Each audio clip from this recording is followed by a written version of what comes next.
Hello, আসসালামু আলাইকুম। Welcome back to my another exciting video. আজকের ভিডিওতে আমরা কথা বলবো টপ কিছু লিজিং কোম্পানি নিয়ে। প্রথমে আমি শেষের দিক থেকে আসি, সেটা হচ্ছে এয়ারপোর্ট ইন্টারন্যাশনাল গ্রুপ, যেটাকে এআইজি বলা হয়। এই কোম্পানিটিও সেই 2007 সালে প্রতিষ্ঠিত হয় এবং এটির হেডকোয়ার্টার কিন্তু হচ্ছে জর্ডানে, এবং তাদের প্রায় 100টির উপরে এয়ারক্রাফট আছে এবং তাদের টোটাল ক্যাপিটাল প্রায় $500 বিলিয়ন মতো, এবং তারাও সেই রিজনাল এয়ারলাইন্সের উপরে ফোকাস দেয়। তারা কিন্তু বিভিন্ন মেইনটেনেন্স রিপেয়ারের কাজও করে এবং তাদের ফিউচার টার্গেট হচ্ছে এই এভিয়েশন সার্ভিস এবং সাপোর্ট দেওয়া, এবং তারা কিন্তু কিছু লিজও প্রোভাইড করে। এরপরে 7 নম্বরে যে লিজিং কোম্পানিটির কথা বলবো সেটার নাম হচ্ছে নর্ডিক এভিয়েশন ক্যাপিটাল, যেটাকে এনএসি বলা হয়। এই লিজিং কোম্পানিটি 1990 সালে প্রতিষ্ঠিত হয়। এটির হেডকোয়ার্টার হচ্ছে ডেনমার্কে। তাদের কিন্তু ওভারঅল প্রায় 500টির উপরে এয়ারক্রাফট আছে এবং তাদের কোম্পানির টোটাল ক্যাপিটাল কিন্তু $10 বিলিয়ন, এবং এই তাদের থেকে বিভিন্ন রিজিওনাল এয়ারলাইন্সরা এয়ারক্রাফট লিজ নেয়। তারা বেশিরভাগ আসলে টার্বো প্রপ এবং রিজিওনাল জেট, যেমন বোম্বার্ডিয়ার Q400 অথবা ATR 72 এই টাইপের এয়ারক্রাফটগুলো লিজ দিয়ে থাকে। এবং তাদের ফিউচার টার্গেট হচ্ছে তারা বিভিন্ন ধরনের রিজনাল এয়ারক্রাফট এর মার্কেট আসলে তারা দখল করার চেষ্টা করতেছে। তো এটি হচ্ছে সেই নর্ডিক এভিয়েশন ক্যাপিটাল। এরপরে যেই লিজিং কোম্পানিটির কথা বলবো সেটির নাম হচ্ছে AJW।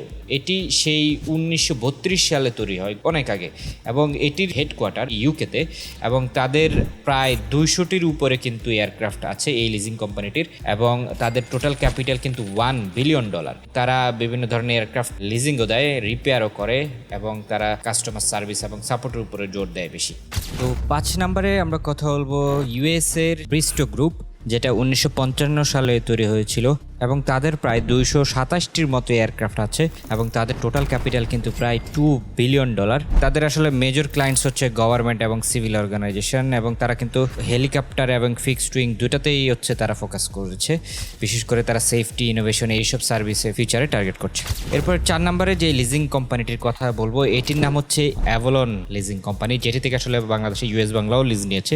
এটিও খুব প্রসিদ্ধ একটি লিজিং কোম্পানি, যেটা খুব বেশি আগে তৈরি হয়নি। সেম 2010 সালে এটি প্রতিষ্ঠিত হয়, এবং এটি কিন্তু আয়ারল্যান্ডে তাদের হেডকোয়ার্টার। তাদের কিন্তু ওভারঅল প্রায় 850টার মতো এয়ারক্রাফট আছে, এবং তাদের টোটাল ক্যাপিটাল কিন্তু প্রায় $30 বিলিয়ন। তাদের ক্লায়েন্টসের ভিতরে আছে ব্রিটিশ এয়ারওয়েজ, তারপর হচ্ছে অ্যারোফ্লোট, এছাড়া LATAM এয়ারলাইন্স, এরকম বিভিন্ন বড় বড় এয়ারলাইন্স কিন্তু তাদের ক্লায়েন্টস হিসেবে আছে। তারাও বিভিন্ন মডার্ন এয়ারক্রাফটে ফোকাস দেয়, ফিউল এফিশিয়েন্ট যেসব এয়ারক্রাফটগুলো, যেমন বোয়িং 737 ম্যাক্স, এয়ারবাস A320 নিও, এই টাইপের এয়ারক্রাফটে কিন্তু তারা ফোকাস দেয়। তারাও আসলে নেক্সট জেনারেশন এয়ারক্রাফটগুলোতে ফিউচারে টার্গেট করছে। ইন ফিউচার বিভিন্ন যেই মডার্ন এয়ারক্রাফটগুলো বের হচ্ছে সেগুলো কেনার জন্য কিন্তু তারা বেশি আগ্রহ প্রকাশ করে। এরপরে 3 নম্বরে আমরা কথা বলবো এয়ার লিজ কর্পোরেশন। এটিও ইউএস এর একটি কোম্পানি, যেটি খুবই রিসেন্টলি তৈরি হচ্ছে, মানে 2010 সালে, 14 বছর আগে, এবং তাদের কিন্তু প্রায় 900টার উপরে এয়ারক্রাফট, এবং তাদের টোটাল ক্যাপিটাল হচ্ছে $40 বিলিয়ন। তাদের মেজর ক্লায়েন্টস আসলে আমেরিকার বিভিন্ন এয়ারলাইন্স, এছাড়া এয়ার কানাডা, কোয়ান্টাস, এগুলো কিন্তু তাদের ক্লায়েন্টস। তারা হচ্ছে বেশিরভাগ ওয়াইড বডি এবং ন্যারো বডি জেটে ফোকাস করে, বিশেষ করে বোয়িং 787 এবং এয়ারবাসের ক্ষেত্রে এয়ারবাস A320 নিও, এইসব এয়ারক্রাফটগুলোতে তারা বেশি ফোকাস করে, এবং তারা ইন ফিউচারে আরও ফ্লিট এক্সপেনশন করতে চাচ্ছে। তো এটি কিন্তু খুবই বড় একটি লিজিং কোম্পানি।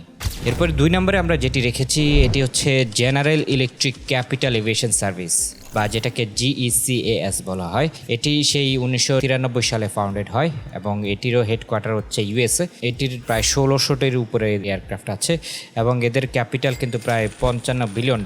এদের ক্লায়েন্টসের ভিতরে আছে রায়ান এয়ার, এছাড়া সাউথ ওয়েস্ট এয়ারলাইন্স, লুফথানসা। তো তারাও বেশিরভাগ ন্যারো বডি এয়ারক্রাফট এবং ওয়াইড বডি প্লেন দুইটাতেই ফোকাস দেয়, যেমন বোয়িং 737 অথবা বোয়িং 787, এবং তারাও ফিউচারে আসলে ইকো ফ্রেন্ডলি এয়ারক্রাফটের উপরে বেশি টার্গেট করছে। তো সর্বশেষ চলে আসি আমাদের এই লিস্টের টপ অ্যারোক্রাফট হোল্ডিংস বলা হয় এটাকে।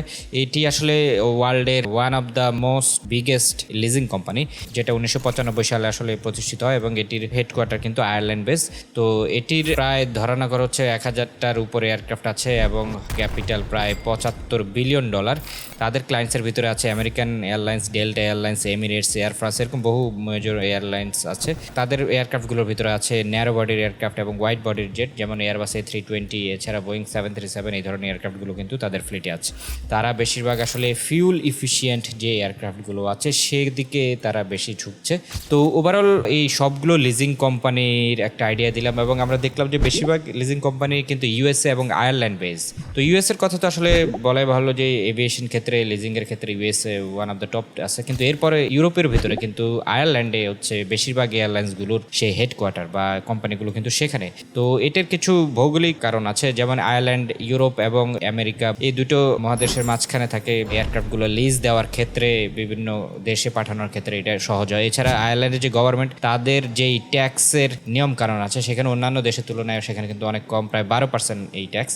এছাড়া তাদের একটা ট্যাক্স ট্রিটি আছে প্রায় 70টা দেশের সাথে, তার মানে ওই কোম্পানিগুলো সেখানে ডাবল ট্যাক্সেশন আর করা লাগে না, মানে আয়ারল্যান্ডে ট্যাক্স দেওয়া লাগে না, যেখানে যেই এয়ারক্রাফটটা অপারেশন হবে সেখানে ট্যাক্স দিলে হয়, মানে দুইবার আর ট্যাক্স দেওয়া লাগবে না, একবার ট্যাক্স দিলে হয়ে যায়। এছাড়া আয়ারল্যান্ডের লিজিং এর ক্ষেত্রে অনেক বেশি প্রফেশনাল আছে এবং তাদের গভর্নমেন্ট থেকে শুরু করে সবাই এই শিল্পকে তারা অ্যাপ্রিসিয়েট করে এবং বিভিন্ন ধরনের সুযোগ সুবিধা দিয়ে থাকে, যার কারণে এই আয়ারল্যান্ড কিন্তু এরকম লিজিং কোম্পানিদের জন্য হাব আকারে তৈরি হয়েছে। তো যদি বাংলাদেশে আসলে বাংলাদেশের গভর্নমেন্ট যদি এরকম কোনো একটা নির্দিষ্ট পার্টিকুলার সার্ভিস অথবা এভিয়েশনের কোনো একটা পয়েন্ট বা যে কোনো একটা সেক্টরে যদি এরকম বিভিন্ন ধরনের সুযোগ সুবিধা প্রদান করতো, তাহলে বাইরের দেশে বিভিন্ন এরকম বড় বড় কোম্পানিরা কিন্তু বাংলাদেশেও এরকম হাব তৈরি করতো। হতে পারে বাংলাদেশে এরকম ট্যাক্স তারা কমিয়ে দিতে পারতো, অথবা বিভিন্ন ধরনের সুযোগ সুবিধা থেকে শুরু করে ইনফ্রাস্ট্রাকচার ডেভেলপমেন্ট বিভিন্নভাবে সাহায্য সহযোগিতা যদি করতো, তারা হয়তো বাংলাদেশে এরকম হাব তৈরি করতো। এটা হতে পারে আমাদের ড্রোনের ক্ষেত্রে, হতে পারে এয়ারক্রাফটের ক্ষেত্রে, হতে পারে লিজিং কোম্পানির ক্ষেত্রে, হতে পারে এমআরও অর্গানাইজেশনের ক্ষেত্রে, হতে পারে ট্রেনিংয়ের ক্ষেত্রে। এছাড়া আপনাদের কি আইডিয়া ওভারঅল আপনারা শেয়ার করতে পারেন। দেখা হচ্ছে আমাদের নেক্সট ভিডিওতে, ততদিন পর্যন্ত সবাই ভালো থাকবেন, সুস্থ থাকবেন অ্যান্ড হ্যাপি ফ্লাইং।